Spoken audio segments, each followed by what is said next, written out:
Takulandirani ku AMTV Malawi kuchimake kwa nkhani zenizeni. Ngati nkhani imeneyo kuno kulibe, dziwani kuti nkhani imeneyo ndi yabodza.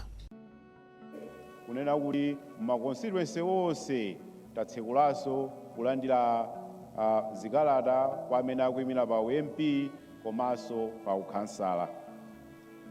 Amayi ndi abambo, mmawa uno komishoni ikhala ikulandira kalata zoyimira pa chisankho kuchokera kwa Her Excellency Dr. Joyce Banda.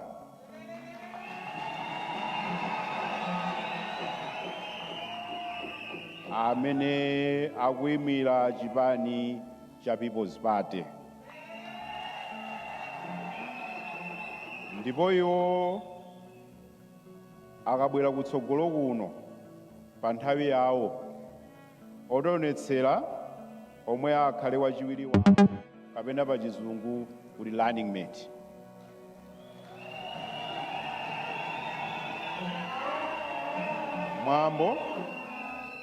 Mwambo wa lero ndi gawo lofunika pa ndondomeko ya zisankho, chifukwa iyi ndi nthawi imene munthu aliyense amene akufuna kupikisana pa chisankho cha upresidenti akuonetsa mwalamulo kuti ali ndi chidwi chofunika kutumikira Amalawi. Choncho ndithokoze wina aliyense amene ali pano lero, makamaka opikisana pa udindowu komanso onse amene awaperekeza.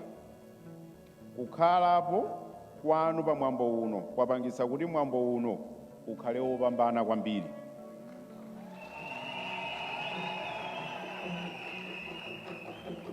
Mwapadera tufuna kuthokoza akandidate athu Her Excellency Dr. Joyce Banda. Lero pochilimika pa ulendo ndi kufika pa ndime ya lero pamene akupereka kalata zawo kuti akufuna kupikisana nawo pa chisankho cha upresidenti.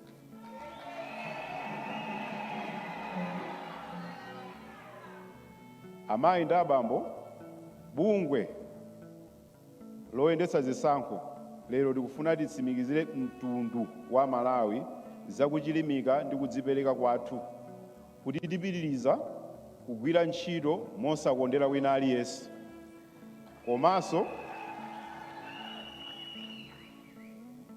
komanso tipitiriza kutsatira malamulo a chisankho kuti zotsatira zikhale zovomerezeka kwa wina aliyense. Choncho tipemphe anthu amene amakonda kuperekapo ndemanga ndi maganizo awo pa nkhani ya chisankho kuti azionetsetsa kuti fundo kapena ndemanga zimene akupereka zizikhala zogwirizana ndi malamulo a chisankho. Amayi ndi abambo, pofika pa tsiku la lero ndifuna ndinene kuti ndi anthu kapena azipani kapena oyimira pawokha okwana 21 amene analipira komanso akuti atenga zikalata zoyimira pa chisankho cha upresidenti. Koma chachikulu choti mudziwe ndi chakuti kubwera kudzapereka zikalata zoyimira pa chisankho pa mwambo ngati uwu ndiye umboni waukulu kwambiri pa malamulo a dziko lino umene umapangisa kuti dziko lonse lidziwe kuti ndinu wokonzeka kupikisana pa chisankho. Amayi ndi abambo, pa mwambo wa lero amene akufuna kupikisana pa chisankho akhala akusayinira ndi kutsimikizira kuti adzatsatira malamulo ndi ndondomeko zonse za chisankho. Buku limene akusayinira lero kapena limene asayinira lero muli ndondomeko zimene zimafotokoza bwino lomwe mmene opikisana pa chisankho akuyenera kuchitira kampeni. Limafotokoza kuti kampeni ikuyenera kukhala ya fundo, osati zolankhula zonyozana kapena kulimbana, kulimbikitsa chidani ndi ziwawa mdziko. Kuphatikizapo lero opikisana adzapatsidwa mwayi olankhula kwa anthu amene ali muno komanso amene akutimvera pa wireless ndi kuonera pa makanema ambirimbiri. Tikuyembekezera kuti umene ukhala mwayi olimbikitsa mtundu wa Malawi kuti asunge bata ndi mtendere nthawi yonse ya kampeni komanso pamene tikudzaponya voti ndi kulengeza zotsatira.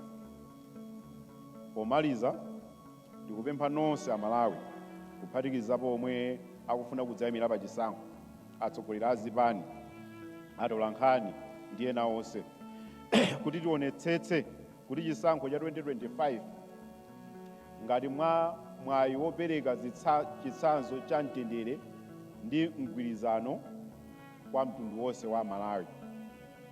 Ndikafika apa ndikufuna ndikuonetsereni makomishona a Malawi Electoral Commission amene ali kutsogolo kuno.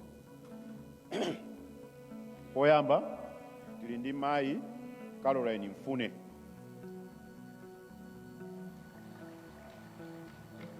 bambo Richard Chabweteka, komanso Dr.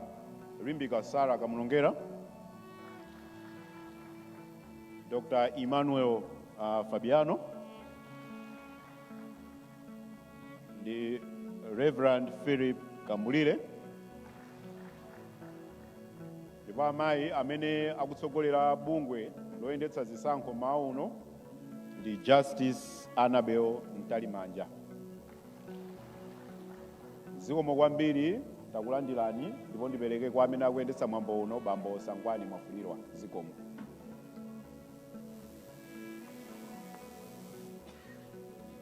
Zikomo kwambiri bambo Andrew Mpesi, Chief Elections Officer, Malawi Electoral Commission. Popitirira ndi mwambo wathu ndipo tipemphero candidate kuti abwere kusogolo, koma asanabwere ndifotokoze izi mundimvetsetse. Pobwera candidate asogozedwa kapena atsagana ndi Secretary General wanyamulira ma nomination papers awo, candidate pasogolo, Secretary General pambuyo. Akabwera kuno candidate apanga zinthu zitatu. Choyamba atidziwitseni kuti running mate wawo ndi ndani. Akatero asayinire code of conduct. Code of conduct ndi ndondomeko imene imakamba zimene amene akupikisana pa kampeni ayenera kusatira. Ndi akasayinira abwere azapereke kwa apampando a Malawi Electoral Commission. Ndi aitane a candidate kuti abwere kusogolo kuno, microphone yawo ndi ambali yawo koyo mosogozedwa ndi ISG. Zikomo.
Honorable Justice Annabel Mtalimanja, Chair of the Electoral Commission, all members of the Commission, Your Lordship, Chief Justice Richard Banda, retired,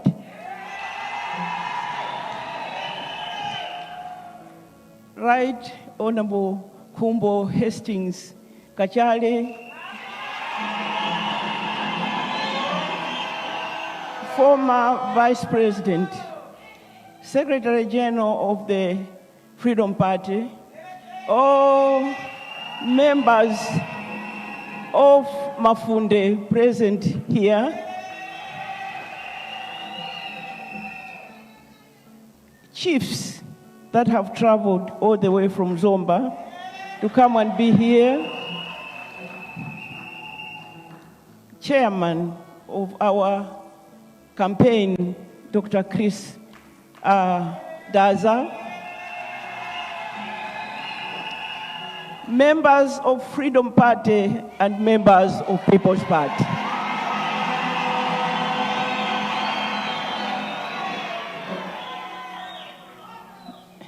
My fellow Malawians, I stand before the nation this morning to present myself before you and the Malawi Electoral Commission of the People's Party's presidential candidate in the forthcoming September 16th elections. I also have the honor to announce that Right Honorable Khumbo Kachali, former Vice President of this nation and President of Freedom Party, will be my running mate in this presidential campaign.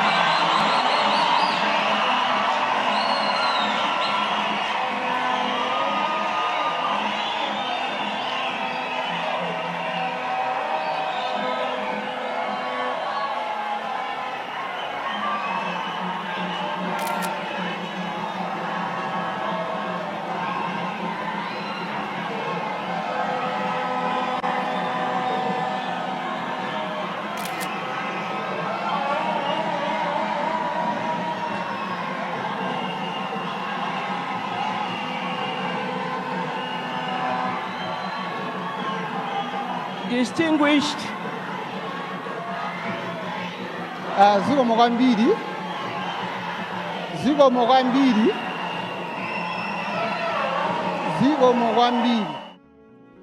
Osayiwala kupanga subscribe ku channel ya AMTV Malawi.